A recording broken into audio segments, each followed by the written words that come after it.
Okay, welcome back. Wednesday, 14th of May, we have a district council briefing today, and there's only one item on this agenda, and that is reviewing the revenue and financing policy for annual plan to 26-27. This is our fourth briefing, and I welcome staff who are going to present to us, and we'll have a good discussion about all the issues here, hopefully. Thank you. Who's going to lead this? Got Christine first. Christine here, and got Rhonda as well. Rhonda, thank you. Okay. Right, so just taking the report as read, the main things that I think we might need to reiterate or just remember is that these changes, if they come into place, are effective from the 1st of July 2026, not for this coming year, so that gives time to analyse what's going on, but also, yeah, just to remind everyone about that. Sure, you don't need it. The report talks about what guidance we've received in previous briefings, and it highlights also the information that's been provided. And the agreed principles are also reiterated in there. At the last briefing on the 30th of April, staff were asked to provide some additional differential scenarios, which we've provided the information in the report. Councillors are requested to provide their feedback by the end of the 4th of May, just because of the complexity and the amount of information that was provided. So the information the emails that were received from councillors have been included in the report with a summary there. There was some additional feedback received from four councillors, Councillor Larson, Mayor Jepson, Councillor Howard and Councillor Williams, and we have done the best we can to provide information regarding the additional differentials, the proposed change to principle, and trying to highlight as well that there is a number of risks involved in changing things at such a late stage or at a late stage, but it's possible to be done, just to ensure that principles are coordinated and coherent. Also highlighting that a change to multiple differentials as suggested or recommended, or the complications around there, there's a few of them which we've written in the report there, mainly increase in, I don't really know how to weigh these up, but there's 4 that we've highlighted. And I just want to go through them individually if I can. Undefined properties that council will need to assist staff in applying the categories. So Rhonda's going to talk to those as we go through the slides. And the model isn't simple, so there's going to be far more questions, explanations required from staff, may result in additional staff costs. Yeah, the team is quite pushed at the moment, and to receive an increase in this type of activity would we'd be looking at needing something else in that space, but that's something to consider. Currently, we've got about a third of our interactions are to do with rates, so we anticipate that would increase if this model was to be pursued. This rating model will see ratepayers requesting property changes to reduce their rates. This is just, yeah. As a result of increased differential, council needs to be aware that rating information database may not reflect the current use of the property. We're not often advised around a change in use. Currently, we have a broad rural or other category, and so there hasn't been any real need for customers to advise us when they change what they're doing with their land. So we expect a lot of inquiry could result from that. I think that's basically what I wanted to cover, and I'll hand over to Rhonda. Fantastic. Thank you, Christine. Thank you. Through you, Chair. I just wanted to request my thoughts at the moment was, once like we did at the last briefing, was to go through the slides and then have some questions at the end. Is everyone okay with that? Just Yep. wanted to- Yep. It's our preference, my preference, yep. Yep, sure. And so I'll go through them now. There's a few things I did want to point out, and then we'll walk through and answer any questions at the end. And then hopefully we can get some guidance from council around where we'd like to head. So this is the differential options that were requested at the last briefing. And then the extra differential set were provided as part of the feedback. So that's also been provided as information alongside the other three. There was a question around what's the no general rates of, there's about 1,500 properties that we've got in the district that don't receive general rates. And that comes from the Local Government Rating Act. There's a number of different property types that you're not allowed to general rate for. There's quite a long schedule, so I've summarised some of the ones that we get, common in districts. But it's basically based on the fact that they are deemed to be community benefit or Crown owned, and unfortunately we're not allowed to general rate those. Does anyone have any questions around understanding the no general rates bit, just while I keep going? I can ask a question now if you want. Yeah, quickly, just Councillor Nair first, Councillor Howard. You want some clarification? Just a clarification on this. No general rates is the same value in land value and capital value. What Correct. kind of rate pairs are these? So that's the list that's on here. So it's land that's used for national parks, conservation, land used by local authorities for gardens, toilets, any of those sorts of bits and pieces. Land used solely or principally as a place of worship. There's a raft of numbers that are in Schedule 1 of the Rating Act.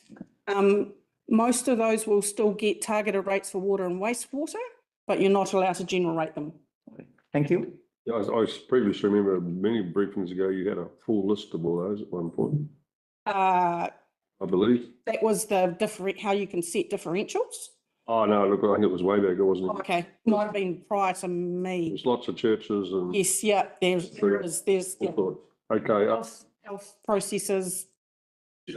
Okay, so So- that one question on the education side. So you're saying any private school will be rated? Any school that is set up for the main purpose of education other than for profit.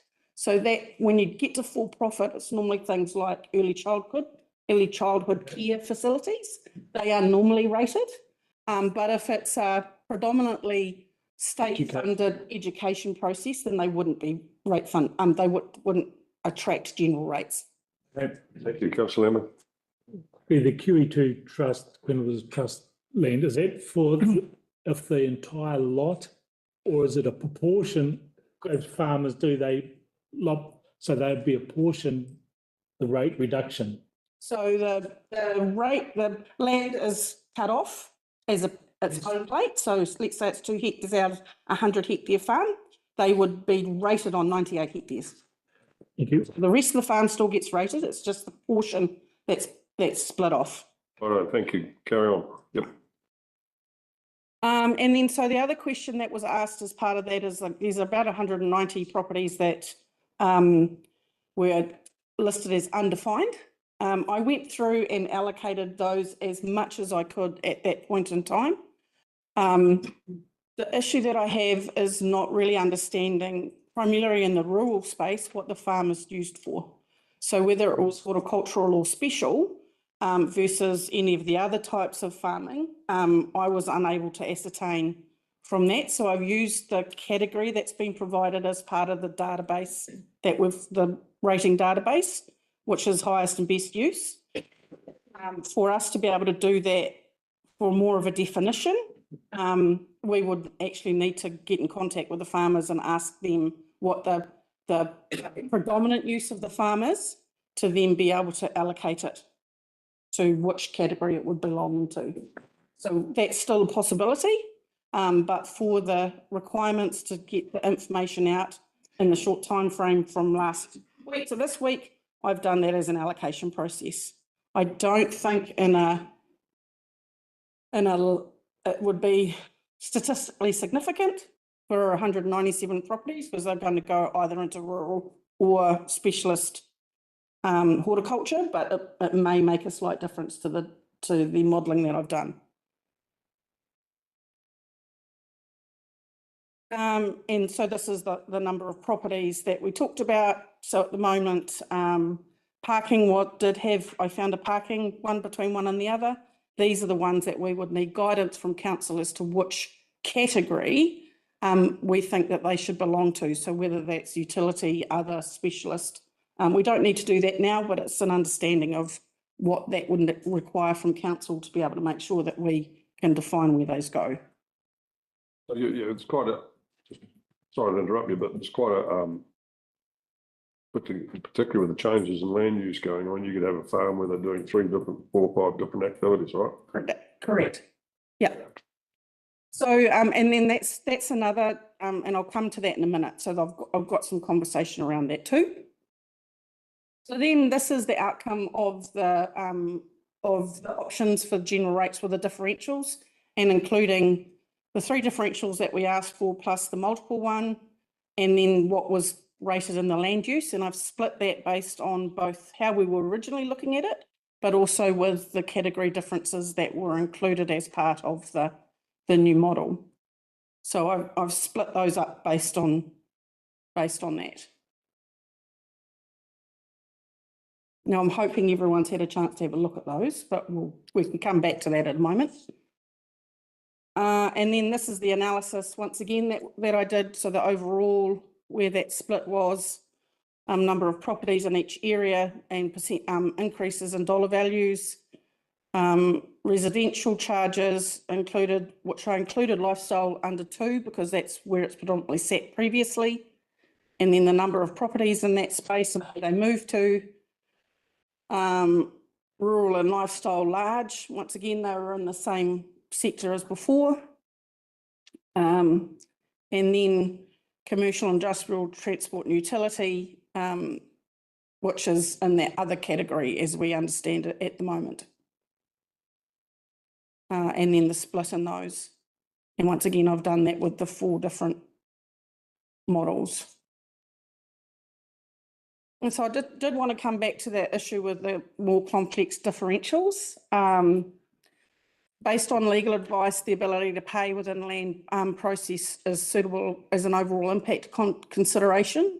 But as previously provided to council, trying to fit the LV numbers back into the CV model is not deemed to be a correct way of processing the change for revenue and financing policy. If you're wanting to have the same incidence as land value, then really land value should stay.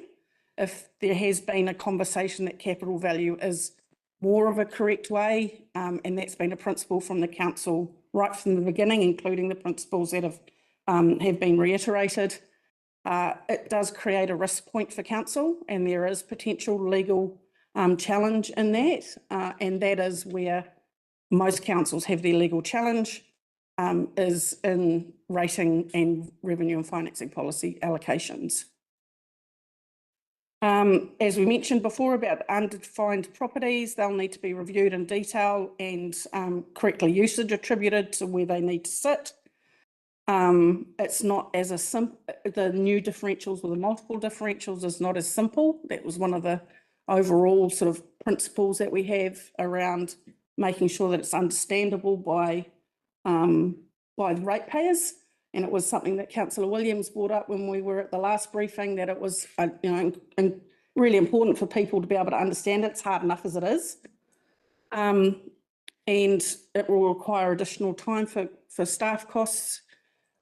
The predominant use is something that council can talk about. So if a farm has, let's say, it's predominantly being used for dairy, but has a small section of it that's done for horticulture, council can decide that that is actually predominantly a dairy farm, or that's what it's being used for, and therefore the whole farm will be considered to be dairy.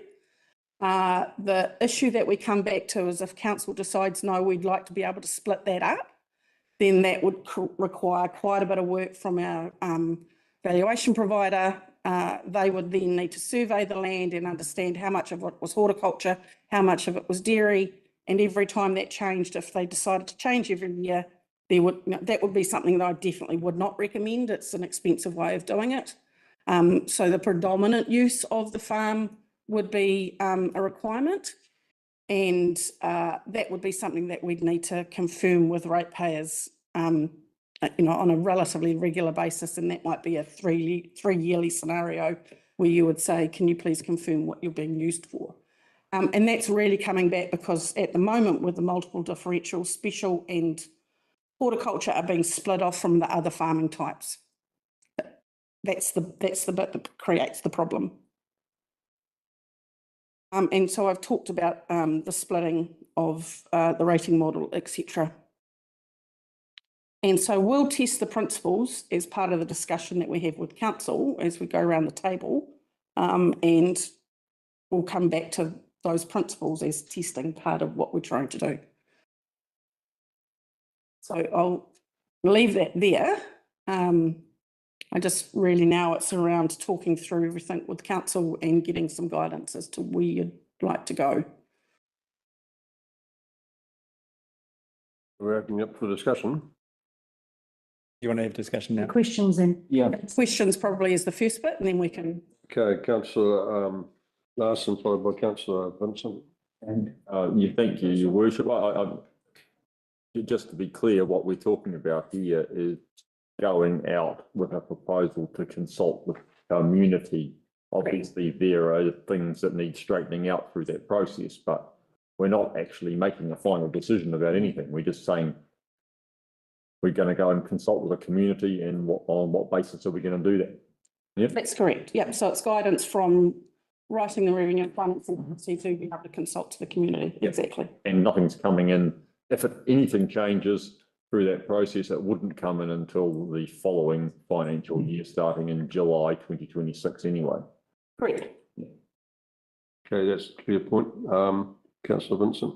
Thank you, Mr. Mayor. I guess my understanding of that proposal is that rather than there being a reallocation of the incidence of rates between categories, it's a reallocation within each category, depending on the circumstances of individual property, and that I think that has some merit. So I'm interested, though, in the process for changing the category of land use. You've identified that as it could be quite a resource-hungry process. Could you just step us through that? I presume there was a potential for appeals in there somewhere too, and who pays? So there's two processes as part of that. The first one is a clarification that would happen between staff and the ratepayer as to what the predominant use of that is. That may happen with verification via our valuation provider, who might go out and do a review of the property and to be able to eyeball what's actually happening. Of course, there's a cost involved in them doing that. And then if there is an appeal, there is the potential for that to be taken to court based on the fact that they've said that they are a specialist farm or a horticultural farm. We've said they're predominantly dairy, therefore they are getting themselves in a different differential. Therefore, it may well go to court as a process. Isn't the Valuer General involved in that somewhere? There is. Appeal and then... So the Valuer General is involved primarily in the valuation of the land and whether the valuation has been allocated correctly. There may be an opportunity to go to the Valuer General to proceed through that process, but I've never seen that primarily happen. The differential process is normally a decision of council, and then if the decision of council is being brought into question, then that normally would go through court. So is there an opportunity for the council to recover its costs through this process and include all the overheads involved and actually the requirement for extra administrative staff and so on? Something in our schedule of fees and charges. That would need to be investigated, but I have Yeah, so it would just be overheads. We'd put it in as a budgeting, so it would increase the budget for next year. And yes, the additional costs that we provide for, that the whole of the ratepayers would pay for. Yeah. So we couldn't charge the person wanting to change the category. I'd need to get a legal opinion as to whether you can get a fees and charge, but I've never seen that before, and I would almost ascertain that the answer would be no, because it's a process of rate setting, which is a requirement of council to be able to provide for that to happen. My input on that one through the chair is that there's provision in the Rating Act for people to be able to object to the information that's held in the rating information database or the district valuation role as well. And there's no mention of being able to charge for that. I don't know that you would be able to. Mm. I think one of the things we discovered last year was that people didn't realise that QE was not our role. And, you know, that's one thing I think our ratepayers need better information about going forward when these values are set. Yes, so As well. QV work for council as a provider. Their role is to set those valuations. If your objections with them, not with council. Your objection is it's through them, but council, it is actually still technically, we still ascertain as to whether we're going to accept that objection or not. The results of that objection still gets validated by council, but there is a process set out by the Office of the Valuer General to do that. And then at the end of that process, council then decides as to whether they're going to accept or push it, in which case then it goes up the chain.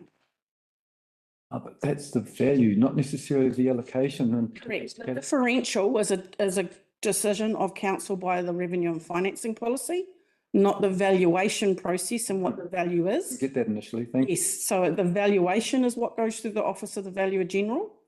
The differential in the Revenue and Financing Policy is a decision of council, and that's where you end up in court, if such as Wairoa, with a differential that's been applied for, and lots of other allocations that have happened in that space as well, ends up in court rather than through the Office of the Valuer General. Councillor Lambeth. So on that subject, if we did go to court, what would be the criticism? Would it be that we failed to consult or we failed to listen? The neither of those if you're consulting. The issue would be if you were taken to court is that you've predetermined the outcome of CV back to LV by changing the differentials to match back into the LV space. And that predetermination has created so the overall impact has been not taken to its full intent because the determination of putting the CV back into LV is part of that process. Not getting involved in any legal things or anything, but aren't we here to represent the people? And if we've consulted thoroughly and that's what the people want? So asking me questions. So if you're consulting, so the biggest problem that happens with councils is around not doing the process correctly. And so the answer to that is if there's someone in the community who decides that, yes, you've consulted, yes, you've listened, but for all intents and purposes, the process hasn't been completed correctly, and you get taken to court, then that is where you will fall down in the fact that the process that would need to be required to be followed hasn't correctly been followed. And that's where councils would normally lose. It's the process that is being followed rather than whether you consulted or not. If you've consulted, that's fine. You've followed that part of the process. It's around the determination when you've done 1013A, which is the bit that we did first, and we've done that. And then 1013B, which is the overall impact. the overall impact process, if that's been determined by court that the process hasn't been followed correctly, then the revenue and financing policy would be deemed to be incorrect, and you would then therefore need to go back and redo it. And if you've already set the rates on it, reset the rates. You gotta get it right, because it could create a lot of issues. Councillor Nair, followed by Councillor Howard. Thank you, Mr. Mayor. Just one, this sample properties, we did on rural 2, all these scenarios. And we played with the differential in other, which hasn't made much difference because there are not many in that bucket. My question is more, what we're trying to do is, I don't think it will be challenged legally if we are not trying to have that scenario where the capital value is same as, as the land value kind of rates. We are not getting there. But what I'm saying is the rural property still, if you look in the rural property bracket, there is 26%, 30%, all of them are still having the benefit of reduction. So, I mean, the residential can go to court and say, how come the rural property and they all like in other property, even Kaiwaka, Dagaville, all these are going double in terms, some of them. So what we are trying to achieve, I think we are not getting there. So the once again, going to court is around the process, not around the outcome normally. If council can justify, and that's up to council, the justification of what they've done with the incident of rates, and they agree with that as part of that process, then it's very unlikely that it would be challenged by court. Yes. A bit around at the moment with the multi-differentials and the justification of why that's happened. If at the moment it is to replicate what we've done with land value, then that would be hard to justify, and there is a potential for legal challenge around that. And that's been presented to council previously as part of the first round of conversations. My final say is we have, rather than doing just rural 2, we should have done rural 2, rural 2, 3, rural 4 to see that the impact in that bracket is not massive. So that's definitely direction from council. At the moment, I haven't received that direction other than, can we have a look at 1.3, 1.4 for, and that's something that can still happen as part of the feedback. You probably couldn't go from 2 to 4, but you could definitely go from 2 to 2.5 as part of the feedback from consultation. And there is still the opportunity to roll that through a system to be able to say, do we want to go out at 2.5 and 1.5 and 1? But we do need to come back at some point based on the timing of where we are. And that's, once again, is around knowing to be able to get it through in time for the decision to be done and the revenue and financing policy adopted before the election.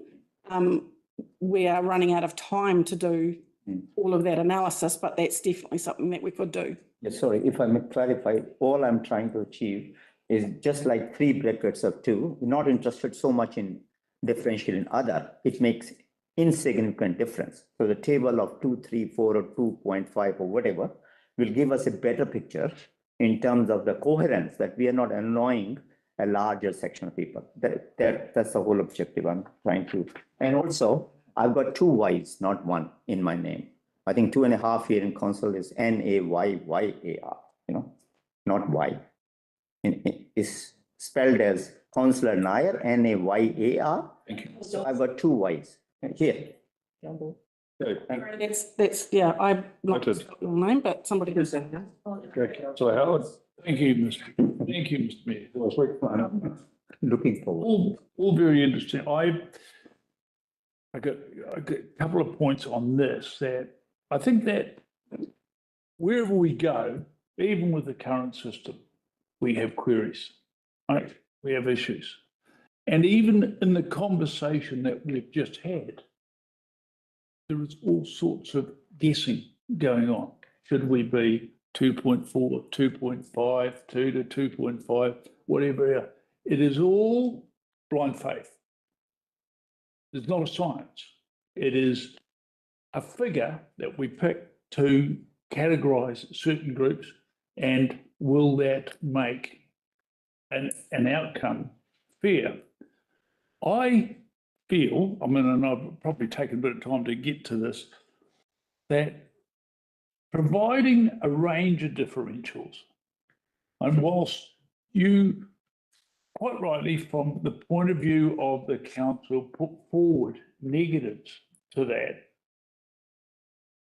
what's to say that actually, yes, it might take a little bit of getting there, but it might ultimately come with a much more settled environment, where people are quite clear on the sort of categories that are involved, rather than all just being lumbered under 1.1 rural or 1.3 rural.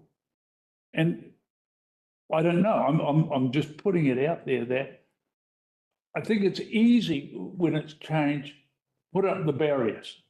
And sure, I don't want to have big costs for council unnecessarily, but I am enthused about the idea of looking towards a system that maybe ultimately, and we'll know it by going out and consulting, ultimately gives us a more balanced, settled environment.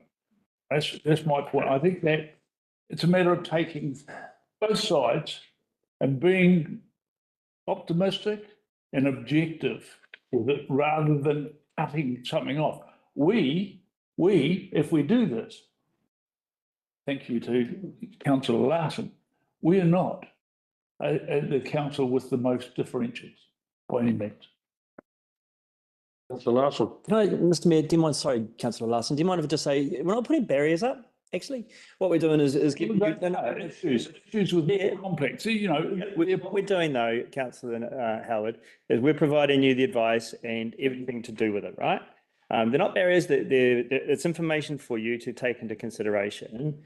And I think it's really important. It's our job as staff to provide you all the information you need to make a decision. It's your job to make the decision. And so I'm not sure barriers is the right word, but information to help you inform decision is probably better. But I just want to make. And it is incumbent on elected members to make these decisions. Yeah, absolutely. Yeah, that's our role. Okay, Councillor Larson. I think it is interesting, the point that Councillor Howard raises there. I mean, you've got a relatively small council like Hastings that has 10 differentials. It's quite a range from 1 all the way up to 3. And I mean, I've heard it for multiple terms, this threat of judicial review thing always being raised, and I think any decision could be subject to judicial review, so it's a very general thing. But what I would like to hear from staff is what your opinion is on the CP group in the Supreme Court, which must be the most relevant review, and findings of that. I don't know who wants to speak to it. I'm not aware of it. Well, So just looking at you, Mr. Mayor, I mean, unless we're aware of the actual case itself, we don't have our representative here. 2023, and It will be. yeah, and I mean the findings were. It was a hot topic. Okay, we'll just have to wait for that to die down. Continue.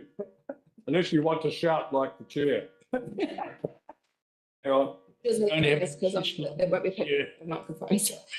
I think it's important to look at that decision because it's the Supreme Court and it is about the setting of rates, and the court confirmed that rate setting is an exercise in participatory democracy, and rating legislation affords local authorities a substantial measure of flexibility. So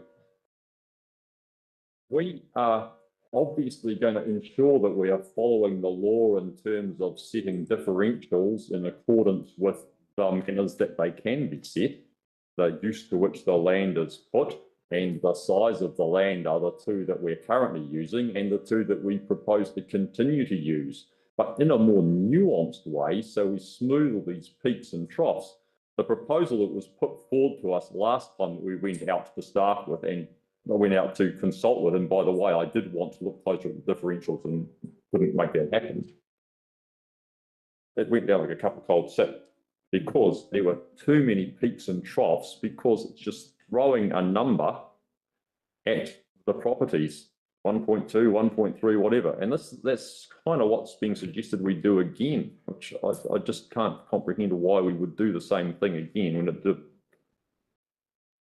didn't go down at all well last time. So I think the proposal put forward here is very sound. It's based on the existing pattern that's already been established. It's not creating additional steps. It's consistent with the legal advice we've previously had. And all we're suggesting we do at this stage is go out and consult with the community about it. And if we get overwhelming negative feedback about it, well, then we've got to make a decision in accordance with that feedback.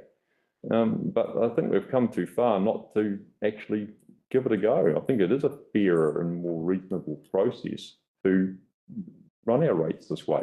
There's always going to be a bit of flux when you change a process, but it will smooth itself out. Sorry, can I just, there was a question asked earlier about the Auckland. And I agree with you. The Supreme Court agreed with the process that had happened with council, with Auckland Council, and the process that they'd done, the information that they provided to the community and the consultation that had happened. And that has been upheld by the Supreme Court, by the High Court across the country, that there is a requirement, or council has the ability to make those decisions, and that is enshrined in law and now in case law. Where they, and Hastings District Council has been one that's gone through a review, and once again, because they'd followed the process, that has been upheld.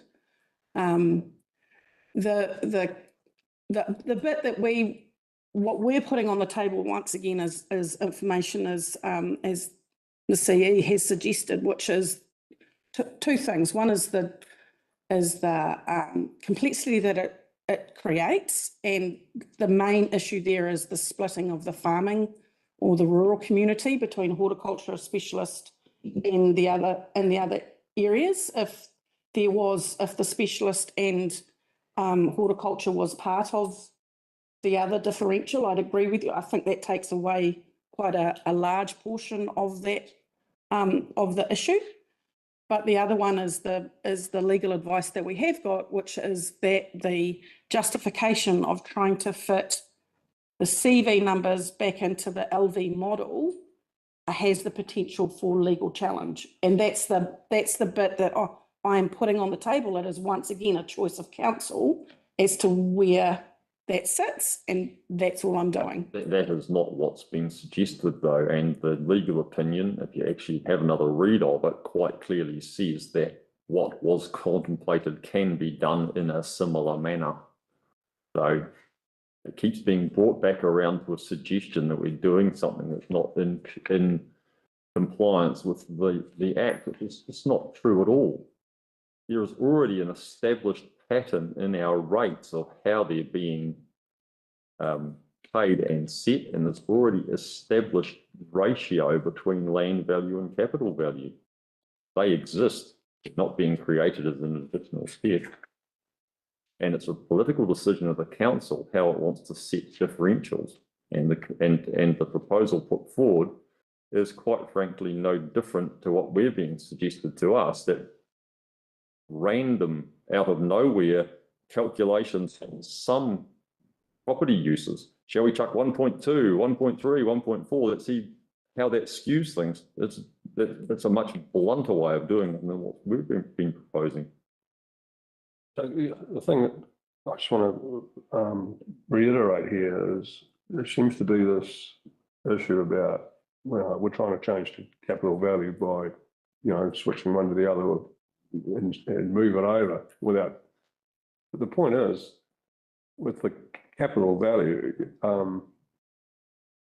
you're going to have movements within each bucket, right? By doing that, it doesn't matter what you do, you're going to have movement. But you don't want shock movement, which is what we took out to the public before. We want to make it so it's palatable. Because it is a fairer system. That's what we're trying to do here, in my opinion. But, that's my opinion. If we're trying to create a situation where the rating process is a fairer process. Councillor Vince? Thank you, Mr. Mayor. Yeah, I'm going back to the principles because I've harboured some thoughts. Exactly what I was just about to say. Go on. Okay, well, because I think that the approach that's being proposed by Jonathan et al. Is encapsulated with the change that's made. If I'm just reading it again, the ability to pay is used to spread the rates burden among the ratepayers within land uses. So I got that. So that's all good. I just wonder about abandoning, and it's unrelated to that point, the following principles regarding commercial properties needing to have a fairer share of the costs. I actually think that that's a really difficult thing to achieve because there's firstly, because there's so few of them. If you're wanting to make a change to increase the rates burden on them, well, it's not going to really make much difference to the incidence of rates for anybody else because there's so few of them. I think it might even be a point that Ash made. So I added to that also is the fact that usually with a commercial operation, there's a multiplier effect in the local economy, which benefits, it provides employment for people who have residential property, for instance.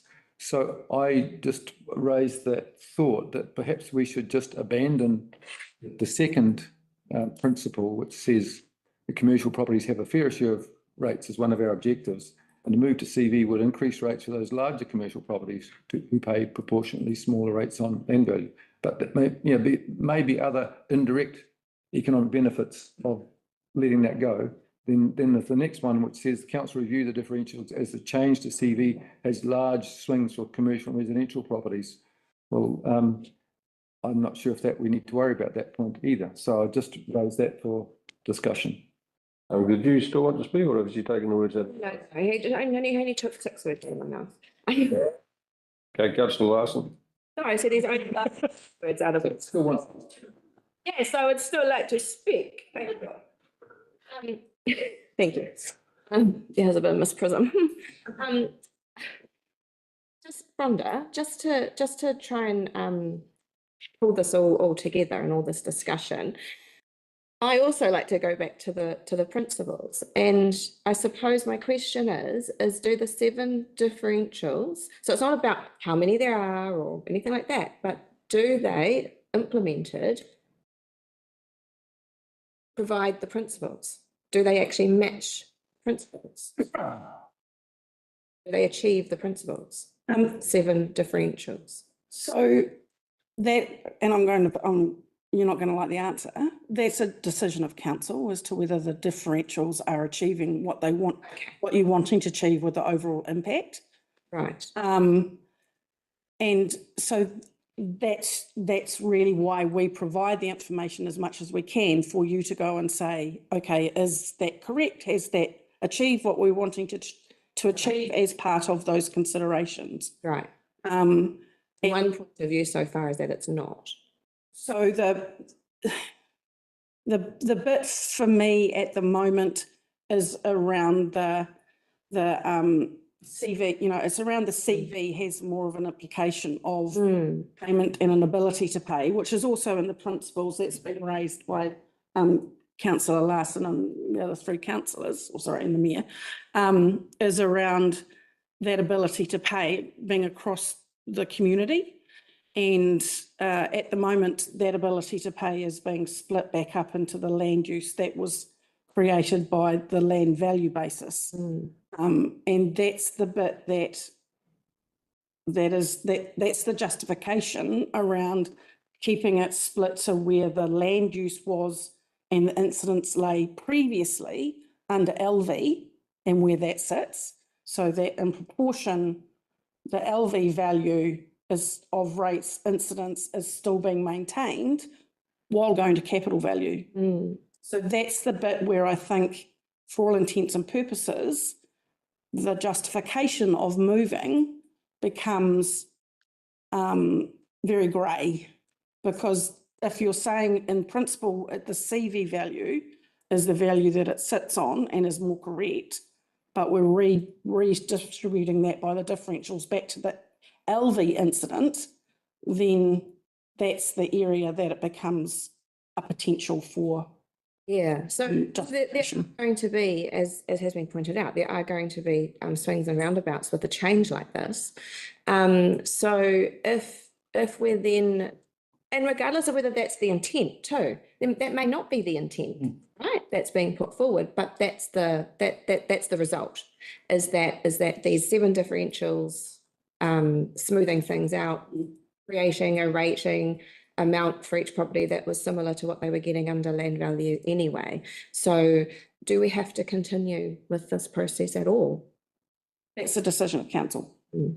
But we can stop it. Like there's nothing, there's no reason to continue down Well, this path. once again, that's a decision of I know, council, I know. whether, I'm just making sure it's a decision that can be made. yes, it is, absolutely. Okay, councillor Larson.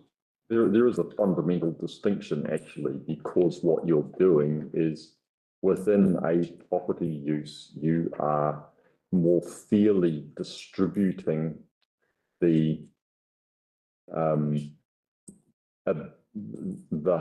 matters around the principles in terms of the ability to pay, because you end up, for example, with commercial property, which has got high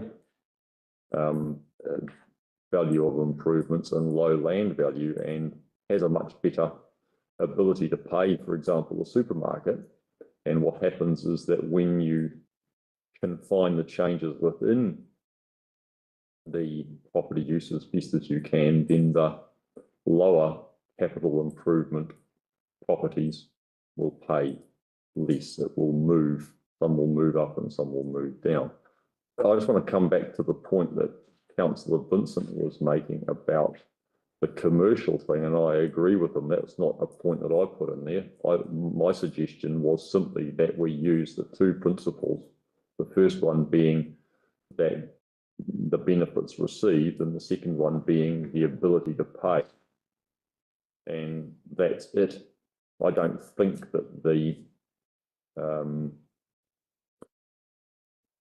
fact that capital value is a better measure of wealth and land value is actually a principle. It's more an observation or a fact.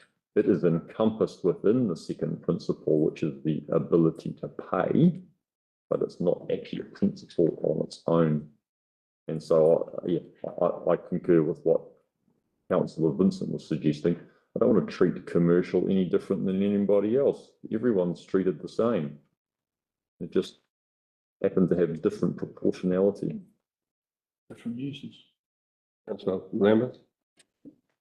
Is, correct me if I'm wrong, but currently with LV, we get a situation where we are totally in the hands of QV. And our ratepayers are totally in their hands. And we've seen what's happened with that. If we move to CV, we have some control in fixing that rather blunt tool up. We can listen to the people within our district, and the council can alter the differentials as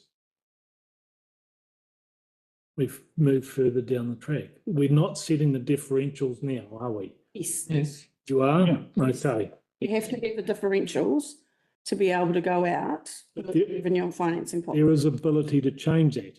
In a subsequent round, Yes. in another LTP. Yes. As you can do with LV as well. Yes. So we're not. CV is- CV are a basis that you rate on. That's exactly the same under both types of CV land is value gonna- or capital value. you're still numbers. In QV, still those valuations. influenced People by, talking at once. yeah, you're still influenced by QV's decision or not decision or valuation process and the valuation that they come up with, but you have the same impact under LV as you would under CV. But we wouldn't get the problem that we've had with some of that land going through the roof, just on land value, and those huge things that were surrounded by sections that were surrounded or close to where those plan changes were. We wouldn't have that happen if it was CV. You would, because the land value makes up part of the CV value, Yes. it would still happen. It still happen. You'll have an effect, Yes, yes. but less. No difference between either. If there's no capital value on the land, then it's in land value is what it's made up of. Your improvements. Yeah, no improvements, yeah. Through the chair, so what we want to help on today is guidance. We've got 4 councillors who say they, well, everyone seems to agree, first of all, that we take out the second principle and that's fine, we can do that. No. No, we haven't asked that question yet Well, around the table. So that's the next part of the round of That was just that I'll have at the on end my part, that was. is asking for direction. So, and direction as to what are we going out on? Yeah. Are we going out on the original, some difference as councillor Ash has proposed, or under the proposed 7 differentials, or some other, Nothing. or nothing? Nothing. Ash, you got your hand up? Yeah, thank you. We'll go Thank you, Mr. Mayor. Thank you for noticing me and thank you for this. My 2 cents again is the principal one. We are complicating what we are saying in red is literally what we said in the blue. So we are just saying CV has more connection to wealth, and I take objection to the ability to pay. That's fine, but when in red you say the ability to pay used to spread the rates burden among the ratepayers, then it is spread all over the most affected people, which are the residential one, because they will be the most affected people in this district. So just because they have CV, you say the ability to pay used to spread the rate burden among the ratepayers. You are Within literally, the land uses. Yeah, there's 3 words. well, the land users is residential property with the maximum CV effect because they have houses. The other land users don't have much, apart from a small, insignificant commercial and other users. so Well, do you see that in the here? No. just Well, that. So the 18% difference. the first bit is, sorry, that's not me putting that up there. That was a suggestion by councillor last as part of the email that came through. This suggestion is that it is the ability to pay within each individual land use. So residential land uses will stay within residential. That's the differential request that's been put on the table as part of the multi-differential. So it's not going to take money out of residential and put it anywhere else, or put money into residential. Because of the way that the differentials for the multi-process have been written, it will be that the land use value, the land use value of rates that they are getting at the moment under LV stay within that land use, but it gets split now by capital value. Redistributed. It's split by capital value rather than land value. So yes, distributed between, so say it's $1 million, that $1 million will go across all of the residential properties based on the capital value now rather than the land value. Could I just try and expand on that a little? So that if we took in that one category residential, there would be a median value, right? At which there would be no change. Correct. And those properties which have a capital value greater than the median value would pay more. Those properties less than the median value would pay less within the residential category. Yeah. And like the other categories. Yeah. Can you explain in the forestry one? Because I can't see any black numbers there. Where's all that money coming from the forestry one? Trees don't have a value. They're But have a look at the forestry properties. yeah. There's a drop right across every different category there. much of it is just because. That's why Wairua put in their special rate. That is why Wairua put in their special rate. Because trees don't have a value. That brings it to the But question. we're talking about the pool, so we're looking at the forestry properties, is it, Forestry isn't split out as its own individual, so they Different. from somewhere else? but that's split, that's part of the, sorry, I'd need to go back and look at each of the individual rules as to where the forestry turns up. It's in Sorry, I interrupted. dairy mining pastoral. Yes, 0.48. yeah, I'm trying to remember. You could have 15 differentials and split every single use up, but the suggestion was that that was going too far. And what this proposal does is groups the land uses that have similar LVCV proportionality. Otherwise, you get too many peaks and troughs or have too many different differentials, and the issues that you have there with things that have been raised like horticulture and specialists is they're too far away to be able to chuck everything in together. The other thing I think is that with commercial and industrial, although they are quite close to each other, they are quite different. And I think it's better to keep them separated because you may want to adjust those differentials in the future. And by having them separate makes it a lot easier to do that rather than trying to redefine them in the future. So, Thank you, Mr. Mayor. Rhonda, going back to a point you made some minutes ago now, where, and forgive me if I don't get it exactly right, but we're talking about the implications of connecting CV back to LV. And you made the comment along the lines of, you've got a land use that is based on LV. And then I think you said, so it was really created through the land value factor, whereas that may be the case, but I just wanted to challenge. I don't think that necessarily, because you did have a farm, let's say, out there. It was there because that's what the land was. It was the land use. It wasn't necessarily land value. It was designated as a farm. So the fact that you move it into capital value, I don't see how that implicates us as a council in that connection. Yeah, so the connection is between the fact that you have incidence of rates based on LV, using LV as the basis, land value as the basis, not the use, the land value.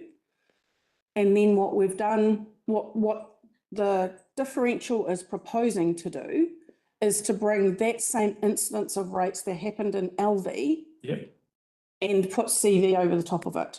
So the potential there is for the justification of doing that, you are, the overall impact is being, I'm trying to use the words correctly without getting myself tongue-tied, is that you are creating a differential to fit the capital value back into the LV incidence. But you're still using the same land use. It's not about the land use as part of that process. It's about going back to the incidence of LV rates and putting capital value back, the capital value rate incident over the top.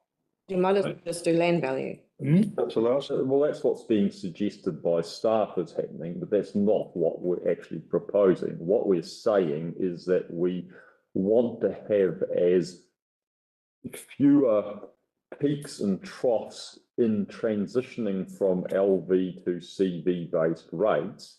And here are a set of differentials that might achieve that, but in a more sophisticated way than just plucking differentials out of thin air and saying it's 1.2, 3 or 4 or whatever. So that's all it is. You can try and turn it around and say it is something other than that, but it's not. So can I just the other issue in that was around plucking numbers out of the air was is not quite correct. And the fact that what we did when we did the original numbers was look at the implication of changing rates from land value to capital value, and that land value was 1.55 and for other and residential was 1, and understanding the implications of what that did. And that 1.55, the 1.1 for commercial and 1 had too big a swing, and that was, came back in as part of the definitions. The overall impact then was that we've taken too much out of rural, and that's where we started looking at what those differentials may need to be able to stop that being such a big swing. And that's where the differential of 2 and 1.1 and 1 came from. And then the question of council was then also to put 1.2 and 1.3 in there to see the implication. So they weren't a pluck out of the air. What they are is trying to look at what the overall impact would be and model that and give that information back to council, rather than then looking at saying, okay, that's going to give us and also changing some of those things that were in other, such as the utilities, etc., to be included in that as well. And that allowed for the overall impact to be looked at, with still keeping in, differentials of 3 rather than 2. That's, once again, that's where those numbers came from. So I suppose I'm just willy-nilly numbers out of the air is probably not quite the use of language that I would think. And through the chair, what we did was we actually looked at the makeup of the general rate, so to understand actually what the costs were and where the benefits lay. Correct. And if we did that full benefit, then rural would be at 4. So that was too big of an impact. And so, 2 was, and it might be 2.5 is what we need to look at. So Erin Wilson-Collins?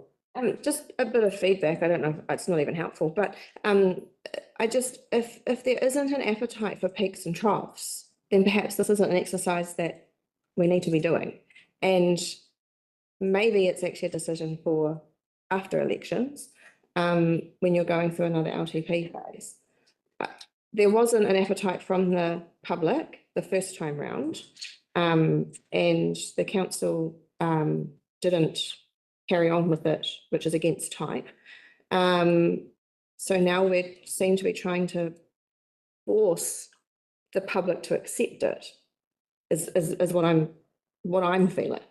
So if we don't have an appetite to make a change, that's going to have, that is, because that is what it is at the end of the day.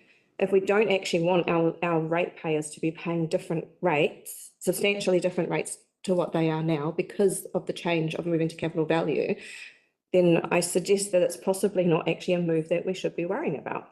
At this time. At this time, yeah. I'm not saying it should never happen. I am actually a fan of capital value. But if there's so many concerns around how it's going to impact the ratepayers, then maybe it's actually not an exercise to be undertaken.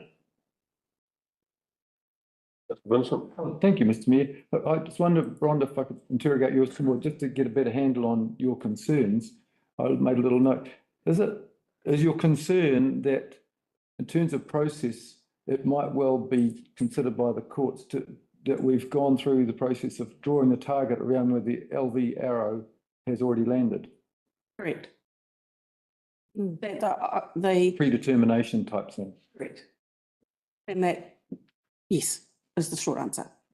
Thank you. So just charge LV. Okay, Councillor Williams. Thank you. Yeah, I guess my feedback is I still stand by the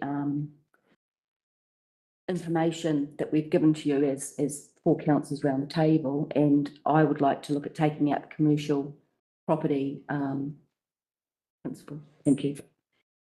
So this is up to now, I think, unless there's any other questions that they would like to put to me, this is really to leave it to council to make decisions around and give us direction around what that needs to look like.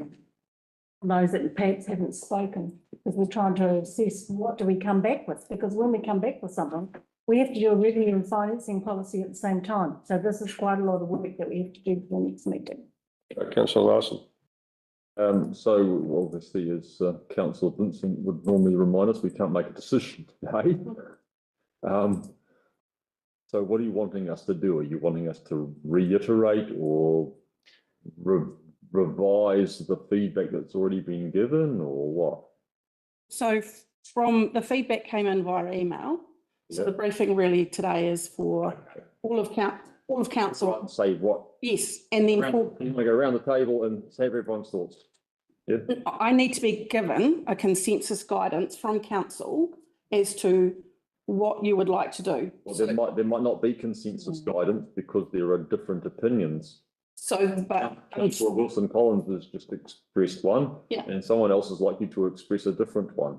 so for us to be able to write a revenue and financing policy and a consultation document, we need council to agree what they would like to put out to the community. So that's the guidance that I'm looking for at the moment. Ultimately via a decision. Yes. Happy to give guidance now. My guidance is that we should go out and consult on this on the basis of the email that I've sent you with the 7 differentials. Okay, so And that we should confine the principles to the two principles in that email and not have the commercial as a different thing.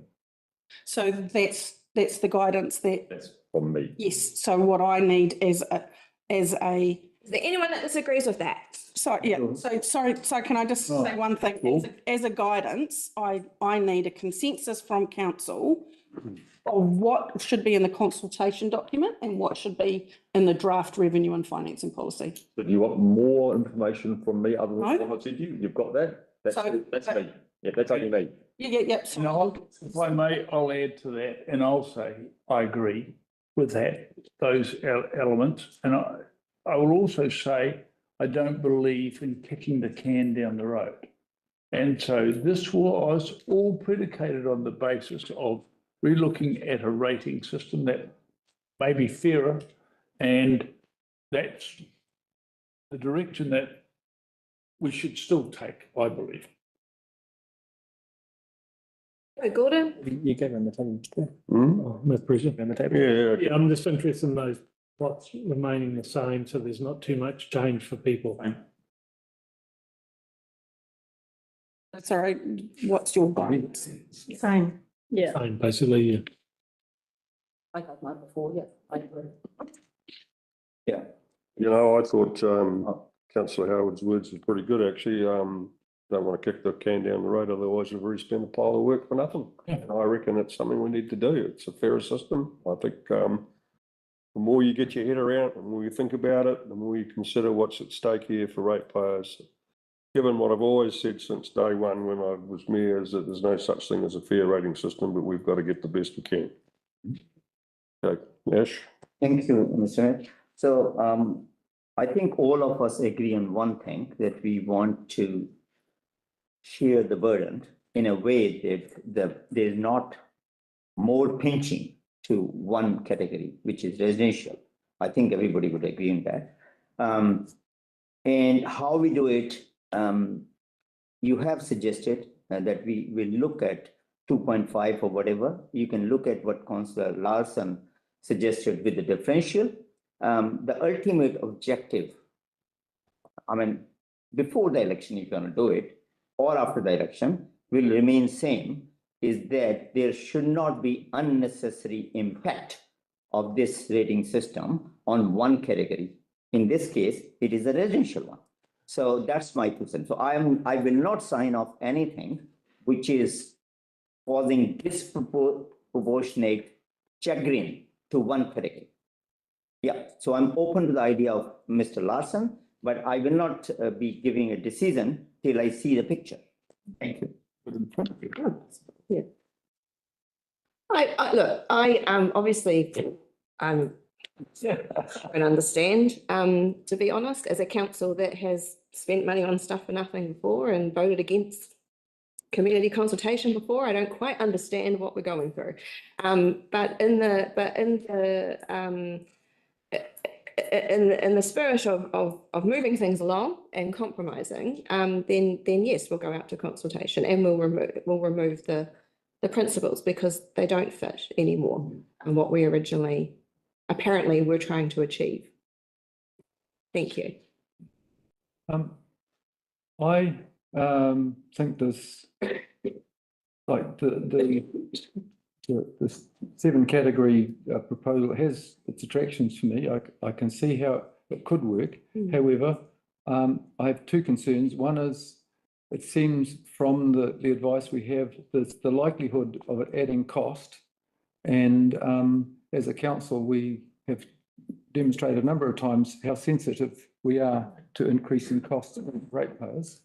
And the other is this work isn't wasted.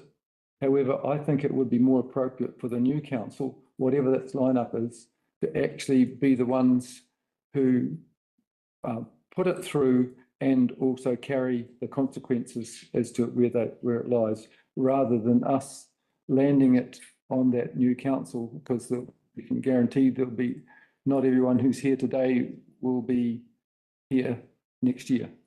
So I think it's an unfair thing to impose on them because it is a bit novel and it is this has carried the risk of being challenged legally quite a bit. So there's the cost of legal costs, but also the cost of just administering the thing has been highlighted by staff. So for that reason, I would prefer that we don't proceed at this time.